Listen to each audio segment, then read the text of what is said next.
2013 সালে তবলিগে গেছি, জামাতে ছিল আমাদের সাথে 20 জন আমরা সাথী। আমির ছিল একজন পুলিশ অফিসার, আমার মোটরসাইকেল চালাতো, মজিবার দারোগা, ওনারে আমির বানাই দিচ্ছে। সে আমার ড্রাইভার, আমারে নিয়ে ঘুরে ফিরে বেড়ায়, 200-300 টাকা দেই, তাতে চলে ফেলে। আল্লাহর বান্দা মারা গেছে, আল্লাহ তাআলা জান্নাতি করুক, মাফ করে দিক, বলে না আমি আমির বানাই দিচ্ছে। আমি একেবারে 100 মেনে নিয়েছি, যাক আলহামদুলিল্লাহ, মজিবর ভাই আমির, আমরা মামুর সব। আমরা 4 জন আলেম ছিলাম আর 16 জন পাবলিক। যে বললাম যে তবলিগে আমাদের হবে, এই ফাজাইলে আমাল তবলিগে নিসাবের তালিম, ওর বয়ান কম হবে, পড়াপড়ি কম হবে, ও পড়বো ডেলি 10 থেকে 15 মিনিট। আর আমরা পুরো সফর 4 জন আলেম 16 জন মানুষকে কোরআন শরীফ পড়ায় বাড়ি নেবো। আপনারা একমত? আমার এই 16 জন রাজি, খুব রাজি, 15 জন রাজি, কিন্তু আমি সব রাজি হতে চাই না, কারণ উনি নিজে কোরআন শরীফ পড়তে পারে না। আর ধরাবড়ি জীবনে সেই বইতে কয় না না, কোরআন তবলিগের মধ্যে কোরআন পড়াপড়ি নাই।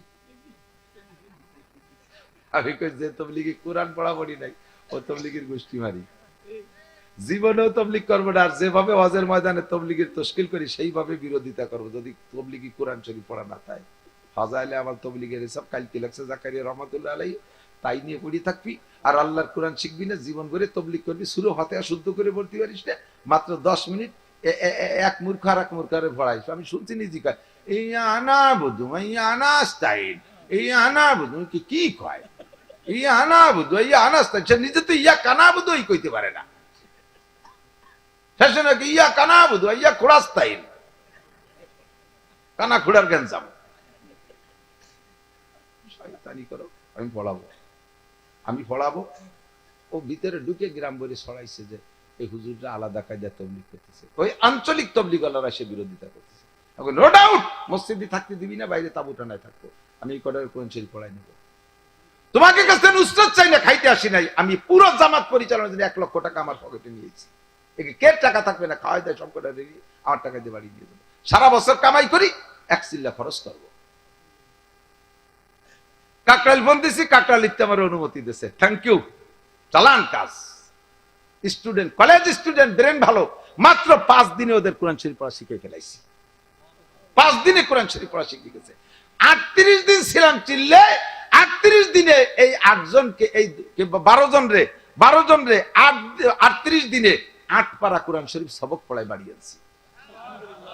নামাজের ফরজ 13টি, নামাজের ওয়াজিব 14টি, 2 রাকাত নামাজে 28টা সুন্নতে মুআক্কাদা, দাঁড়ানোর মধ্যে 7টি, রুকুর মধ্যে 7টি, সিজদার মধ্যে 7টি, বসার মধ্যে 7টি, নামাজ ভাঙার কারণ 19টি, ওযুর ফরজ 4টি, ওযুর সুন্নাত 10টি, ওযু ভাঙার কারণ 7টি, নামাজ ভাঙার কারণ 19টি, একে একে সব শিখাইছি। গোসলের ফরজ 3টি, তায়াম্মুমের ফরজ 3টি, সবগুলো সুন্দর করে শিখাইয়া আরো মাসালা শিখাইয়া 8 পারা কোরআন শরীফ সবক পড়ায় বাড়ি আনছি।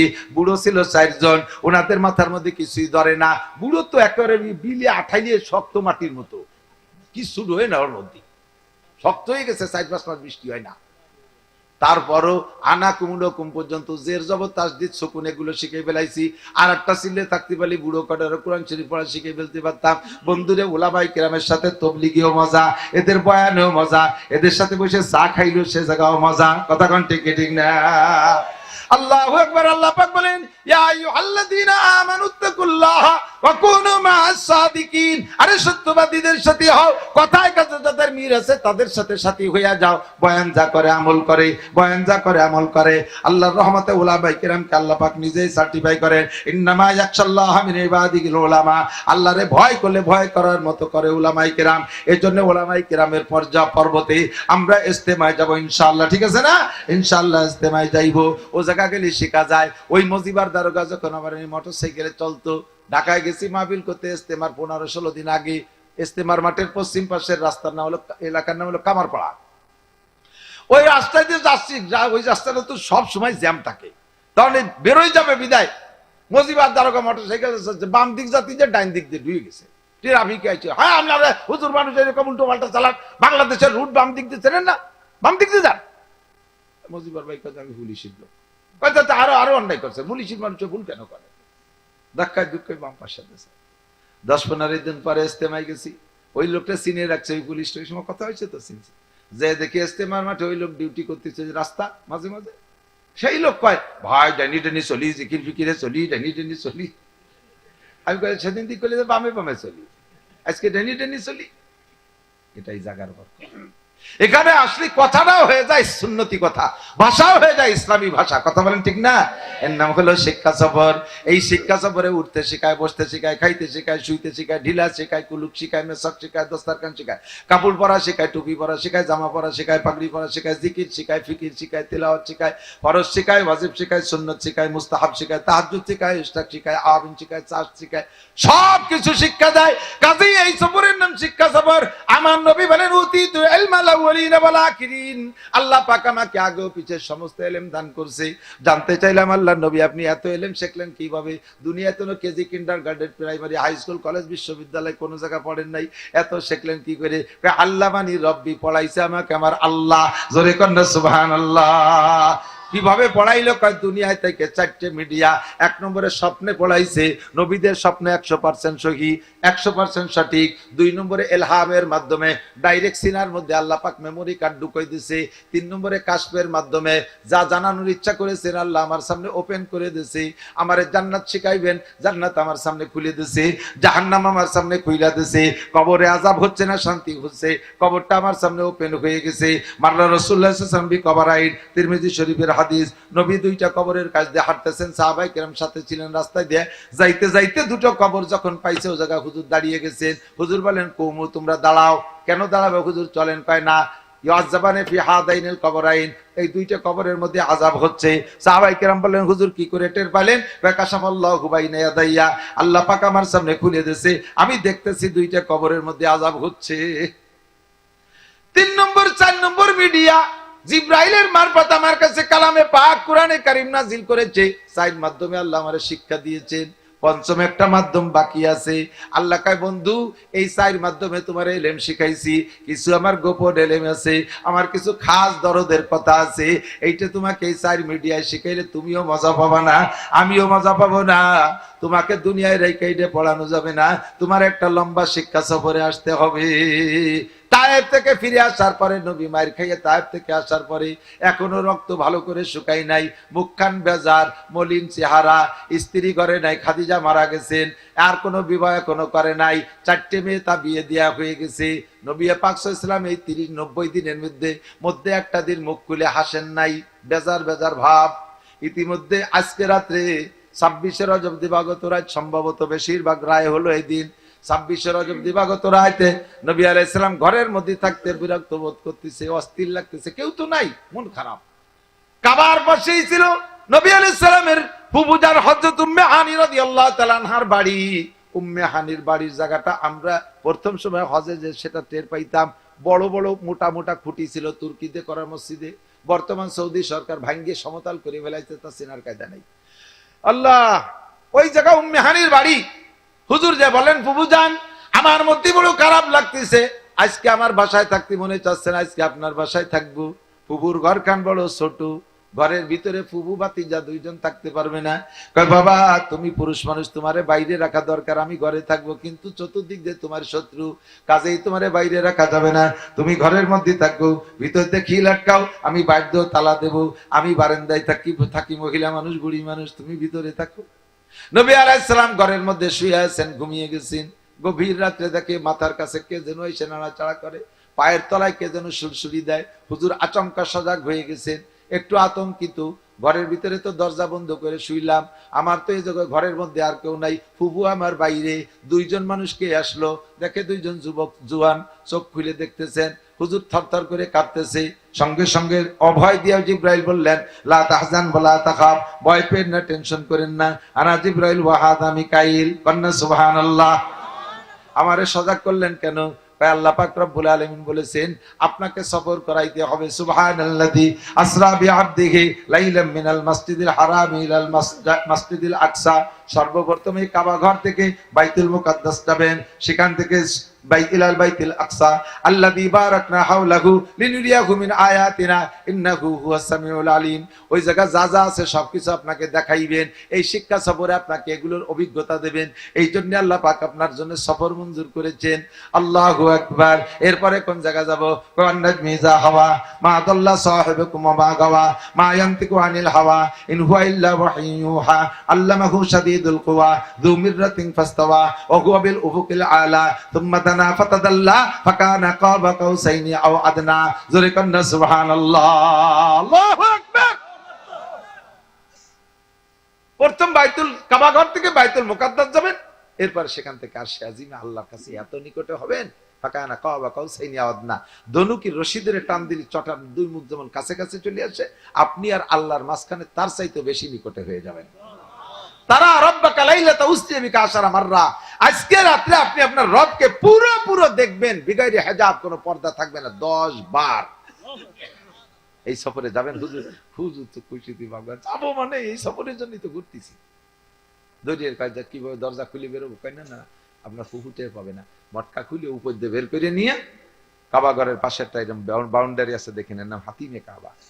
ওই হাতিমের মধ্যে নিয়ে শোয়াইছে। কাবার ছাদের উপরে বৃষ্টির পানি জমে গেলে পানি পড়ার জন্য একটা ডুঙ্গা আছে, স্বর্ণের ডুঙ্গা, ওর নাম হলো মিজাবে রহমত। ওই মিজাবে রহমতের নিচের ডুঙ্গার তলে নিয়ে হুজুরকে শোয়াইছে। হুজুর বলেন, আমি দেখতেছি তস্তুম মিনা যাহাব মুলাওয়াতুম মিনা নূর, আমার ডান পাশে এত বড় বড় একটা খানচা, স্বর্ণের একটা খানচা, ওটা ভরা নূরের পানি থই থই করতেছে। জিবরিল আমার হলকমের মধ্যে একটা ছুরি ঢুকাই দিয়ে নাভি পর্যন্ত ফেড়ে বুকটাকে টান করে খুলে মেটে পরান কলিজা যা যা আছে সব খুলে ওই পানির মধ্যে রাখতেছে। আমি সে সময় মরি নেই, পুরো সজাগ হুশ। আমি বললাম, জিবরাইল তো উপরে নিবা সফরে যাবে, তো এমারি অপারেশন করতেছ কেন? কয় যে হুজুর, কিছুদিন আপনার আগে যে নবী গেছে ঈসা, তার আগে মুসা আলাইহিস সালাতু ওয়াস সালাম, আল্লাহর সাথে দীর্ঘদিন গল্প সল্প করার পরে আল্লাহর প্রেমে এমন পড়ছে, আল্লাহর কয় রব্বি আরিনি আনজুর, তোমার সাথে কথা বলি এত মজা, তোমারে দেখলি কেমন মজা লাগতো, আল্লাহ আমার সাথে একটু দেখা দিবা। আল্লাহ কয় কয়লালান তারানি, তুমি আমারে দেখে সহ্য করতে পারবা না। মুসা আলাইহিস সালাম তো পিড়ি করা মানুষ, কোনো কথা কা মানুষ, ছাড়তেছেই না আল্লাহরে। যখন আল্লাহ কইছে যে সহ্য করতে পারবা না, দরকারে মরিয়ে যাবো, তবু দেখবো। আল্লাহ না পারবানি, কয় না পারবা না, কয় না পারবো। আল্লাহ কয় তাহলে ওয়ান টেস্ট, আমি সামান্য একটু নূর এই তুর পাহাড়ের উপরে রাখবো, ফাইনিস্তাকাররা মাকানাহু ফাসাওফা তারানি, ওইটুক দেখে যদি সহ্য করতে পারো, তারপরে সবটুক দেখার চেষ্টা করো। ফালাম্মা তাজাল্লা রাব্বুহু লিল জাবাল জালাহু দাক্কান ওয়া কাররা মূসা সাইকা। একটু নূর রাখছে, পাহাড়টা টাচ করে ফাইটা খান খান হয়ে গেছে, সম্পূর্ণ পাথর পুড়িয়া, পাহাড়ের পাথর পুড়িয়ে ছাই হয়ে সুরমা হয়ে গেছে। আর মুসা আলাইহিস সালাম বেহুশ হয়ে গেছে, একটু বেহুশ হয়ে গেছে। তো বলতেছে, হুজুর মুসা আলাইহিস সালাম একটু নূর দেখে সহ্য করতে পারে না, আজকে আপনি আপনার রবকে পুরো দেখবেন, তা আপনার এই বাল্বে সহ্য করতে পারে না। 33,000 ভোল্টেজের যে মোটা লাইন, ওর মাথায় যদি সকেট দিয়ে 50,000 একটা বাল্ব দেয়, গোটা বাংলাদেশ ফর্সা হয়ে যাবে না? বুঝেন না? টাস করে ফাইটে ছাই হয়ে যাবে।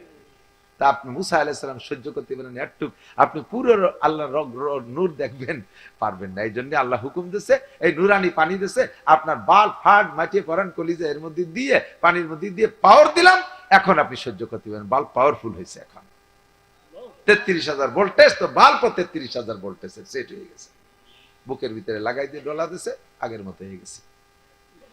এরপরে উঠে বসাইছে, পাশে দেখি যে একটা প্রাণী, মেশাজা। জিবরাইল, এটা কি? হাজা বুরাক, এর নাম বুরাক। সামনে মুখটা সুন্দরী, বিশ্ব সুন্দরী একটা নারীর মতো, পিছনে সম্পূর্ণ ঘোড়ার মতো, পাখির মতো দুটো ডানা, আবার মানুষের মতো দুটো হাত, 5-8টে ঘোড়ার মতো, কয়েক প্রাণী সম্মিলিত একটা প্রাণী, এমন দেখতে যা বলার না। জান্নাতি তো। এ সাজা কি বুরাক, কাইফা মুরুরুহু, এ চলে কিরম জিবরাইল? মুরুরুহু কাল বার, এটা বিদ্যুতের গতিতে চলে, 1 সেকেন্ডে 1,86,000 মাইল। আল্লাহ কদম হুইলা তারফাতিল আইন, ওর চোখ যে জায়গা যে পড়ে, পাউডা যে সেই জায়গা যে পড়ে। আল্লাহ উঠবেন হুজুর ভাবছেন, এর মধ্যে থেমে গেছে। ওঠেন হুজুর, ওঠেন, সময় কম। কয় না, উঠবো না জিবরাইল, উঠবো না। এই জায়গাটা আমার জন্য বুরাক আছে, আমার উম্মতের বুরাক আছে নাকি, কও, তালি উঠবো না, উঠবো না। আল্লাহু আকবার। আল্লাহ জিবরাইল কওরে, আল্লাহ কি নবীর নবী, সুবহানাল্লাহ। এমন সুযোগে অন্য কেউ পাইলে, আমাদের এদিক থেকে 2019 সালে হজে গেছিলাম সরকারি প্যাকেজে, মাননীয় ধর্ম প্রতিমন্ত্রী শেখ মোহাম্মদ আব্দুল্লাহ সাহেবকে সৌদি সরকার, সালমান বাদশাহ একমাত্র ওনাকে অনুমতি দিয়েছে সালমান বাদশার সাথে দেখা করার জন্য, বাদশার বাড়ি। তো উনি সুযোগ পাইছে সাথে 2 জন নিয়ার, তো কারে নেবে? হুজুর তো ইডাচ্ছে উড়া বড়, উড়াচ্ছে উড়া, 58 জন নেছে। হাটাজারি হুজুর, পটিয়ার হুজুর, ডাকালি হুজুর, বরিশালী হুজুর, সারা বাংলাদেশের বাসা বাসা বন্যা বন্যা। একটারে নিলে 2 জনের বেশি নিতে পারবেন, একজনের নিলে আর একজন চাইতে যাবে বাড়ি, আসব ধর্মমন্ত্রী কি দেয়া দেওয়ানি বাড়িতে। আর উনি সব বাদ দিয়ে আমারে আর ওনার ছেলে মোহাম্মদ রে তৈরি করছে, তোরা ছোট 2 জন যাবি আমার সাথে। আমারে আর ওনারে রেডি করছে, কেউ রে কইনে বাচ্চার সাথে সাক্ষাৎ, আরে কি ভিআইপি সফর। আমরাও উঠছি কেউ রে না কইয়া, এরকম সুযোগ কি করে পাওয়া যায় নাকি? জুত করে উঠছি, এর মধ্যে ফোন হয়েছে, কয় 2 জন আনতে পারবা না, একা একা আসবা। আমরা 2 জন কান্দে কাটে নামিয়ে গেলাম, উনিও চোখ মুস্তি মুস্তি একা একা গেলাম। এইরকম সুযোগে কি কেউ রে সাথী বানায়? কেউ এটা গোপনেই নিজে ব্যবহার করে। বুরাক পাইছে, উঠে পড়বে। হুজুর কয় না, উঠবো না। আমার উম্মতের বুরাক আছে কিনা? এর নাম হলো রহমাতুল লিল আলামিন, গোটা জগতের রহমত, আমার আপনার সকলের রহমত। হুজুর এবার না, শেষ পর্যন্ত যাতে পারবো না, শেষ করে দেন তো। হ্যাঁ না, কষ্ট আল্লাহ কালেকশন আছে। গাড়িস্তের চিনতে ওয়াজ যত ভালো, কত কিছু হবে না, মসজিদে টাকা লাগবে। আপনারা যদি টাকা দেন তালি ওয়াজ করি, নালি ভাড়া ওই যে ওন্ডা গাড়িস্তেরা খুশি হবে না। দেবেন শেষে কিছু দেবেন ইনশাআল্লাহ। এই মসজিদের ওই যে পিলারে খুঁটি দাঁড়ায় রয়েছে, পিলার দাঁড়ায় রয়েছে, দাঁত বাড়ে রয়েছে, ওরা গিনতে হবে ইনশাআল্লাহ, সাথ দিতে হবে, ঠিক আছে না? এদিকে না কালেকশন হবে না, 1 টাকাও কেউ দেবেন না, ওয়াজ হবে সারা রাত বসে। এরপরে বুরাক হুজুর বললেন যে বুরাক, হুজুর বললেন যে আপনার জিবরাইল বলতেছেন হুজুর আপনার সব উম্মতের জন্য বুরাক জান্নাতের মধ্যে এক একটা বরাদ্দ আছে। কন্যা সুবহানাল্লাহ। হুজুর খুশি হয়েছেন, উঠবেন, এর মধ্যে বুরাকে জাগতিছে, উঠতে দেবে না। জিবরাইল বুরাককে ধমক দেয়, বুরাক আতারিফু মান হাযা, তুমি চেনো ইনি কে? এভাবে শোকি করতেছো, লাফালাফি করতেছো, মেহমানকে উঠতে দাও। বুরাককে আপনি বেশি চেনেন, তবে আমি আপনার চেয়ে কম চিনি না। আমি জান্নাত থেকে বের হয়ে আসার সময় দেখছি জান্নাতের গেটে লা ইলাহা ইল্লাল্লাহ, পাশে দেখি মুহাম্মাদুর রাসূলুল্লাহ। 7টা আসমান পার হইছি, প্রত্যেক আসমানের গেটে এই নাম লেখা দেখে আসছি। বাইতুল মামুর ফেরেশতাদের মসজিদ, 7 আসমানের উপরে এই নাম লেখা আছে। সিদরাতুল মুনতাহার গলা একটা সাইনবোর্ড, তাতেও দেখি লা ইলাহা ইল্লাল্লাহ মুহাম্মাদুর রাসূলুল্লাহ। বুঝে শুনেই আইছি। এরকম করতেছিস কে? কয় যে এরকম করার কারণ হলো আজকে তো দুনিয়া আমি ছাড়া আর কোনো বুরাক নাই। হুজুর যেদিন জান্নাতে যাবে, জান্নাতে সব বুরাক হুজুরের কদমে এসে পিড়ে পিড়ি করবে, হুজুর আমার ভিডিও দেন, আমার ভিডিও দেন, এইভাবে বিরক্ত করবে। হুজুর আমারে বলুক যে আজকে আমি বহন করতেছি, জান্নাতেও অন্য কোনো বুরাক ব্যবহার করবে না, আমার পিঠি হুজুর উঠবে। এই কথাটা বললে একটু খুশির সাথে বহন করতে হবে। হুজুর কাজী জিবরাইল কি কয়? কহ ঠিকই কইছে, বুরাক হলি ওর বুদ্ধি আছে। আপনি ওরে ওয়াদা দেন যে জান্নাতে আমি তোমাকে ব্যবহার করব। বলার পরে বুরাক একেবারে জমি গেছে, রওনা হলো শুরু। বাইতুল মুকাদ্দাস গেলেন, রাস্তায় অনেক কিছু। বাইতুল মুকাদ্দাস গেলেন, যাইয়া এবার জিবরাইল হুজুরকে মসজিদের মধ্যে ঢুকাই দিয়ে বাইরে রয়েছে। হুজুর কাছে জিবরাইল আসেন, সাথে আসেন। কয় না হুজুর, বুরাকটা একটু বাইন্ধে রেখে আসি। কেন, বুরাক কি চলে যাবে নাকি?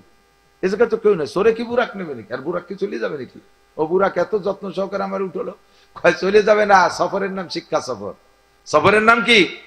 আপনারে শিখাবো, সেই জন্যই সফর করাইতে আল্লাহ পাঠাইছে। কি শিখবো? কয় যে বুরাকটা বাইরে রেখে আসবো। এ বুরাক যদিও চলে যাবে না, চোরেও নেবে না, তবুও বুরাকটারে মসজিদের বাইরে রাখতেছে, এর হেফাজত করে রাখার দায়িত্ব আমাদের। আপনার উম্মতকে বলে দেবেন মসজিদে নামাজ পড়তে যাবে, বাইরে মোটর সাইকেল কান থুয়ে যাবে, কমপক্ষে গাড় লক করে থুয়ে যায় যাবে। এর নাম বাইতুল মুকাদ্দাস না, এর নাম আল্লাহর রহমতে বাংলাদেশ। মোটর সাইকেল বাইরে থুইয়ে পরে রুকু সুম্মা পাত্তল দিয়ে পিছন দিয়ে চাইয়ে দেখবা যে চোরে নিল কিনা, সিজদার মধ্যে যে পিছন দিয়ে ফাঁসার দিক পাঁচাত্তর দিয়ে চাইয়ে থাকবা ব্যাগ চোরে নিয়ে গেল কিনা। এগুলো হবে না। যত্ন সহকারে জুতো জোড়া যত্ন করে রাখবেন, মোটর সাইকেল সুন্দর করে রাখবেন, বাইসাইকেলটা তালা দিয়ে রাখবেন, বাজারে ব্যাগ যত্ন করে রাখবেন। এটা শিখানোর জন্য ওই বুরাকরে আমি কাজ খুঁটির সাথে বাঁধতে যাচ্ছি। বানবে কিভাবে? এরকম খুঁটি একটা রয়েছে, পাথর, এরকম ছোট একটা চিকন পাথর রয়েছে, ওর মধ্যে আঙ্গুল দিয়ে খোঁচা দিয়েছে, ফুটো হয়ে গেছে, রশি এর মধ্যে বলে দিয়ে বেঁধে দিয়েছে। হযরত ওমর কা আমার খেলাফত কালে আমি বাইতুল মুকাদ্দাস দেখতে যে সেই খুঁটি আমি দেখছি জিবরাইলের আঙ্গুলের ফুটো করা ফুটো ছিল। পরবর্তীতে এই নেতানিয়াহুর গোষ্ঠীটা শেষ করে ফেলাইছে, নিদর্শন কিচ্ছু রাখেনি। ভিতরে ঢুকাইয়া আমাকে মেহরাবের মধ্যে দাঁড় করে দিয়েছে। হে আমার প্রাণ প্রিয় বন্ধুরা, ইন্না আউওয়ালা বাইতু উদিয়া লিন-নাসি লাল্লাযী বিবাক্কাতা মুবারাকান ওয়া হুদাল লিল আলামিন। সারা দুনিয়ায় সর্বপ্রথম ঘর হলো কাবা ঘর। আদম আলাইহিস সালামকে দুনিয়ায় পাঠানোর 50,000 বছর আগে আল্লাহ তাআলা ফেরেশতাদের মাধ্যমে কাবা ঘর নির্মাণ করেছেন। তার 40 বছর পরে ফেরেশতাদের মাধ্যমে বাইতুল মুকাদ্দাস বানাইছে। পরবর্তীতে নবীদের মাধ্যমে পুনর্সংস্করণ চলছে, অনেকবার পুনর্সংস্করণ চলছে। কেউ কেউ বলেন যে বর্তমানে বাইতুল মুকাদ্দাসের যে ফিগার আছে এইটা সুলাইমান আলাইহিস সালামের করা, আর কাবা ঘর যেটা আছে অবশেষে কোন বাচ্চা আল্লাহ এই নবীর উম্মতের মধ্যে আখেরি এক মুসলিম বাদশা এই ফিগার তৈরি করে রাখছে। জেনে থেকে ছুটে গেছে, কইতে পারলাম না। আল্লাহু আকবার। আমার নবী কাবাঘরকে সামনে করে নামাজ পড়তেন, ভিতরে যাইয়া ইমামতি করে নাই। ভিতরে যে নফল নামাজ পড়ছে কাবাঘরের, কিন্তু ফরজ নামাজ পড়ানোর সময় কাবাঘরকে সামনে করে দাঁড়াইয়া নামাজ পড়ছেন, চতুর্দিক ঘুরে ঘুরে। কিন্তু বাইতুল মুকাদ্দাসের এক ওয়াক্তের ইমাম ছিলেন আমার নবী। মেহরাবের মধ্যে দাঁড় করে দিয়েছে জিবরাইল, পিছনে তাকায় দেখে হাজার হাজার লাখ লাখ মানুষ।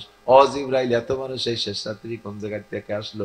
জিবরাইল কয়, হুজুর সামনে একে একে পরিচয় করায় দিচ্ছে। এই যে আদম, এই যে নূহ, এই যে শীস, এই যে ইদ্রিস, এই যে ইব্রাহিম, এই যে ইসমাইল, এই যে ইসাক, এই যে ইয়াকুব, এই যে সুলাইমান, এই যে ইউসুফ, এমন করে সমস্ত নবীদের সাথে পরিচয়। পিছনে দিয়ে আরো কত, আসমানের নিচে যত ফেরেশতা আছে সমস্ত ফেরেশতাদেরকে আল্লাহ পাক আজকে আপনার মুসল্লি বানায় দিয়েছে, আপনি তাদের ইমাম। আমার নবী যেই মসজিদে ইমামতি করেছে আজ 4টি মাস সেই মসজিদে জুমার নামাজ হইতে দেয় না, ওয়াক্তের নামাজ হইতে দেয় না। মুসলমানরা পাগলের মতো কান্নাকাটি করে বেড়াচ্ছে। আল্লাহ তুমি নেতানিয়াহুর উপরে আসমানি গজব নাযিল করো। আল্লাহ জো বাইডেনকে তুমি ধ্বংস করে দাও, পশ্চিমাদেরকে তুমি পরাজিত করে দাও। আল্লাহ তুমি তোমার কিবলা বাইতুল মুকাদ্দাসকে আমাদের জন্য স্বাধীন করে দাও। জোরে বলেন আমিন, আরো জোরে বলেন আমিন। এখনই যদি মাননীয় প্রধানমন্ত্রী রাস্তা খুলে দেয় বাইতুল মুকাদ্দাস যাওয়ার জন্য, রেডি? সত্যি? কারা সত্যি? বাড়ি যা লাগবে না লুঙ্গি আনতি এনতে রেডি? টাকা আনতে যা লাগবে, জুতো স্যান্ডেল, এই অবস্থায় রেডি? আল্লাহ তুমি মুজাহিদিনদেরকে কবুল করো। মাশাআল্লাহ, হাত নামান। যদিও যাইতে পারবো না, বদরি শহীদদের সাথে জান্নাতে চলে যাবেন। মনে জ্বালা আছে না নাই? বাইতুল মুকাদ্দাসকে সব আজাদ করার জন্য যে কোনো রাস্তা খুলে দিক, আমরা যাইতে প্রস্তুত। দুনিয়ার সব মায়া ছেড়ে দেবো, বাইতুল মুকাদ্দাসকে আমরা হেফাজত করবো। দুঃখ লাগে মধ্যপ্রাচ্যের ভিতরে মুসলিম কান্ট্রি আল্লাহর দেয়া সম্পদ, খনিজ সম্পদ, তেল, সোনা দানা খাইয়া 50 তলা 100 তলার উপরে টং বেঁধে বসে রইছ, নিচে মুসলমান মরে। ধরা পড়বি রে দুদু, যেদিন ধরা পড়বি সেদিন হবে। ঘরে ইমারত না বরিবর আসমা আকিবাত জেরে জমি গর্দিনিহা আলা ইয়া সাকিরাল কসরিল মুআল্লা সাতুদফানু আন করিবিন ফিত তুরাবি। বেশি দেরি নাই, মরিয়ে কবরে আসতেই হবে, মরিয়ে কবরে আসতেই হবে। আজকে দেখতেছিস মুসলমান মরতেছে, তারা তাদের নাম শুনিয়া, আরে ইহুদ নাসারা দুইটা কঠিন বিরোধ জাতি। ক্বালাতিল ইহুদু ক্বালাতিল ইহুদু লাইসাতিন নাসারা আলা শাই ওয়া ক্বালাতিন নাসারা লাইসাতিল ইহুদু আলা শাই। ইহুদিরা কয় নাসারা কোনো জাতি না, নাসারারা কয় ইহুদি কোনো জাত না। দেখো মুসলমানকে মারতে হবে, সেই জায়গায় দুই দলে এক হয়ে গেছে। পাশে আমাকে দাদা বাবু মোদি, ও মার খাইয়ে যায় সেই জায়গায় যে মোদিগিরি হচ্ছে, সেও যাই ইসরায়েলির দলে চলে গেছে। আমার মাননীয় প্রধানমন্ত্রী, বাংলাদেশ আওয়ামী লীগ সরকার ফিলিস্তিনের পক্ষে। আজ আমার 2টা ছেলের পাসপোর্ট করে নিয়ে আসছি। এই পাসপোর্টের ভিতরে লেখা আছে ইসরায়েল ছাড়া বিশ্বের প্রত্যেক দেশে যেতে পারবে, শুধু ইসরায়েল যেতে পারবে না। এখনো পর্যন্ত আওয়ামী লীগ সরকার, বাংলাদেশ সরকার ফিলিস্তিনকে সমর্থন করেছে, ইসরায়েলকে স্বাধীন রাষ্ট্র হিসেবে ঘোষণা দেয় নাই, স্বীকৃতি দেয় নাই। কাজেই আমাদের সরকারও ফিলিস্তিনের পক্ষে, আমরাও ফিলিস্তিনের মুসলমানদের পক্ষে। ঠিক কি ঠিক না? আল্লাহ আমাদের কবুল করবেন, আমিন। আরে সেখানে বাইতুল মুকাদ্দাস আছে, আমার বাড়ির কাছে বাইতুল মুকাদ্দাস নাই। কাবা আছে মক্কায়, আমার বাড়ির কাছে কাবা নাই। আল্লাহ তাআলা কাবার একটা ব্রাঞ্চ আমাদেরকে দান করছেন। প্রত্যেকের এলাকায় মসজিদ, যত মসজিদ আছে সমস্ত কাবার ব্রাঞ্চ, কাবা হলো হেড অফিস। ঠিক কি ঠিক না? সারা পৃথিবীর সমস্ত মসজিদের মাথা কোন দিক? মসজিদের মাথা পশ্চিম দিক না, কাবার পশ্চিম তো আর পুরো পশ্চিম, আমেরিকা শেষ কিন্তু পশ্চিম। কাবার থেকে যারা পশ্চিমী তারা কি পশ্চিম দিক না, তারা পূর্ব দিক। আমি সব কয় দিক ফিরে নামাজ পড়ছি, ঘুরে ঘুরে, একবার দক্ষিণ দিক, একবার উত্তর দিক, সব কয় দিক ফিরে নামাজ পড়ছি। যে কোনো দিক গেলি তো কাবাকে সামনে রাখলে হয়ে যায়। তার একটা ব্রাঞ্চ আপনারা পেয়েছেন, বলেন আলহামদুলিল্লাহ, বলেন না আলহামদুলিল্লাহ। আল্লাহ নবী বলেন মাম্বানা মাসজিদাল লিল্লাহ বানাল্লাহু লাহু বাইতান ফিল জান্নাহ। যে আল্লাহর ঘর মসজিদ নির্মাণ করে, আল্লাহ তাআলা তাকে জান্নাতের মধ্যে ঘর বানায় দেয়, জান্নাতের মধ্যে বালাখানা বানায় দেয়। কোন সুবহানাল্লাহ। বিশ্বাস হয়? বিশ্বাস হয়? জান্নাতি বালাখানার লোভ আছে? জান্নাতি বালাখানার লোভ আছে? নিতে চান? গল্প শুনছেন না? মাওলানা হাবিবুল্লাহ মাহমুদ কাসেমি বড় সুন্দর করে বলে, একটু আমি এসে গেছে বিদ্যা বলি, আপনি দুনিয়ার থেকে হাদিসকে বিশ্বাস করে, দুনিয়ার থেকে হাদিসকে বিশ্বাস করে যার যার এলাকার মসজিদের সাথে সম্পর্ক রাখবেন, আল্লাহর কসম আপনার জন্য জান্নাতের মধ্যে বালাখানা হবে। সুবিধে না, জোত না, বাপ্তি সেদের টাকা চাইবে না, এই জন্য সুবহানাল্লাহ জোরে করছে, জিহাদে যাবে তাতে রাজি, অথচ বালাখানা নীতি রাজি না, জান্নাতি বালাখানা। আরে মেয়ে 10 টাকা মসজিদে দিলেও বালাখানা পাবেন। বাচ্চা হারুনুর রশিদ আর তার স্ত্রী জুবাইদা দুইজনে ভোরবেলা নামাজ পড়ে বেরোয়েছে। বাচ্চা হারুনুর রশিদ মানে দুনিয়ার রাজা বাচ্চা, নোংরা বাচ্চা না, একটা বুজুর্গ, বহুত বড় আলেম ছিলেন, আল্লাহ ওয়ালা পীর সাহেব ছিলেন, আবার রাজা ছিলেন। তো সকালবেলা একটু তাফরিহ করার জন্য স্ত্রীকে নিয়ে ঘোরেন। আজকে বেরোইছে নদীর পাড়ের দিক দিয়ে। তো নদীর কিনারে যাইয়া দেখে এক পাগল বসে বসে আঙ্গুল যেরকম কি যেন আঁকা আঁকি করতেছে। ওর পাগল প্রসিদ্ধ পাগল ওই এলাকায়, বাহলুল নাম। এ বাহলুলও আমাদের এলাকার ল্যাংটা পাগলের মতো পাগল না, বাহলুল হিসেব করা পাগল। ওই বসে বসে আঙ্গুল দিয়ে নকশা করতেছে। বাচ্চা হারুনুর রশিদ, বাহলুল আসসালামু আলাইকুম, কি করো? বালির মধ্যে বসে বসে একটা বালাখানা বানাচ্ছি। বালাখানা বানায় বানায় কি করতেছে? বেচতেছি। তোমার কাছে বেচবো? বেচবো। কত? 1 পয়সা। কত? 1 পয়সা বালাখানা। বাচ্চা হারুনুর রশিদ অট্ট হাসি দেখে, পাগল, তুই বালাখানা চেনো? এই বালির মধ্যে বালাখানা বানাইয়ে 1 পয়সা বেচতিস? বাদ দে, তোর পয়সা লাগলি এমনি কয়। না না, আমি বিনা প্রতিদানে কিছু নেই না, লাগলি আপনি বালাখানা নেই, না লাগলি না, আপনার কি? জুবাইদা বলতেছে, তা আমার একটা দাও। জুবাইদার বাণী ভ্যানিটি ব্যাগের থেকে বেরোই 1 পয়সা দিয়ে বালাখানাটা কিনছে। চলে আসছে ঘুরে ফিরে, রাত্রে ঘুমাইছে। বাচ্চা হারুনের স্বপ্ন দেয় দুনিয়া ধ্বংস হয়ে গেছে, কিয়ামত হয়ে গেছে, আখেরাত পয়দা হয়ে গেছে, জান্নাত জাহান্নাম সেট হয়ে গেছে, যারা যেখানে যা দরকার চলে গেছে, উন্ডাও ফ্যামিলি ধরে জান্নাতে গেছে। তো জান্নাতে যাওয়ার পরে এবার জান্নাতের কলোনিতে উনি হাঁটতেছেন। হাঁটতে হাঁটতে হাঁটতে হাঁটতে কত দূর যেয়ে দেখেছে বিশাল আলিশান একটা বালাখানা। সেখানে সামনে দারোয়ান দাঁড়ানো আছে। যাইয়া উনি দারোয়ানকে সালাম দিয়ে বলতে যে, এটা কি? এটা জান্নাতি বালাখানা। এত সুন্দর, এর ভিতরে যাওয়া যাবে? কেমন দেখে যাওয়া যাবে? না না না, এটা আপনি পরের বালাখানায় যাবেন। এটা কার? এটা জুবাইদার। এটা কার বালাখানা? জুবাইদার বালাখানা। তো আমার স্ত্রী সে আলাদা বালাখানা বানালো, আমি তার মধ্যে শরীর টরীর থাকতে পারলাম না। কিভাবে কোন শোভা বানালো? কয় যে বাহলুলির কাছ থেকে কালকে কিনছে না, সেই দিয়ে। সুবহানাল্লাহ, গম গেছে ভাঙ্গিয়ে, এখন কি পাগল হয়ে গেছে। আল্লাহ, কি দেখলাম। সকালে আর স্ত্রীরে না কই আবার দুজনে ঘুরতে বেরোইছে। ঘুরতে ঘুরতে সেখানে যে দেখে, ইন্না লিল্লাহি, একটু কারেন্ট যার দোয়া পড়েন, ইন্না লিল্লাহি ওয়া ইন্না ইলাইহি রাজিউন। গোপালগঞ্জে কারেন্ট যা মানে কি, আল্লাহ, কষ্ট হয়ে গেছে আপনাদের না? কষ্ট হয়ে গেছে যে পিছন দিয়ে হাইতে মারার মতো ফাঁকা ফাঁকা হয়ে গেছে। আর কষ্ট দেবে না, বসেন বসেন, কাছে কাছে বসেন। যারা ইসরায়েলের দলে, নেতানিয়াহু আর জো বাইডেনের দলে, অর্থাৎ ইহুদ নাসারাদের দলে, তারা আস্তে আস্তে চলে যান। আর যারা ফিলিস্তিনের বাইতুল মুকাদ্দাস আর কাবার দলে, তারা বসেন। পেশাব আসলে 1 আঙ্গুল উঁচু করবেন, ছুটি। মিথ্যে কথাকে আঙ্গুল দেখায় চলে গেলে ডায়াবেটিস হবে। বালাখানা কেনার নিয়ত আছে কার কার? দেখি হাত দেখান তো। বিশ্বাস হয় জান্নাতে বালাখানা আছে? আছে? কেনার নিয়ত আছে? বসেন, মজা। এখন সকালবেলা আবার যে দে বাহলুল ওইভাবে আঙ্গুল ঘুরছে। হ্যাঁ বাহলুল, কি করো? কয়, জানেন না আমি বালাখানা বানাই, এই জায়গা বানাই বেশি। গতকালকে জুবাইদার কাছে একটা বেচলাম। কাজকে বেচবা? কয় যে হ্যাঁ বেচবো। কত নিবা? কয় বলেন কত দেবেন? কয় যে দামে গতকালকে বেচছো সেই দামে নাও, 1 পয়সা। কয় যে 1 পয়সা না, আজকে বালাখানা আপনি আপনার এই গোটা রাষ্ট্রের অর্ধেক দিলেও বালাখানা দেওয়া হবে না। আপনার সারা দেশ যদি আমার নামে লিখে দেন তবুও বালাখানা দেওয়া হবে না। কেন দিবা না? কয় যে আজকে আপনি বালাখানা দেখে কিনতে আসছেন, গতকালকে যদি কিনতেন তাহলে বিশ্বাসের উপরে কিনতেন, তাহলে আপনাকে বালাখানা দেওয়া যেত।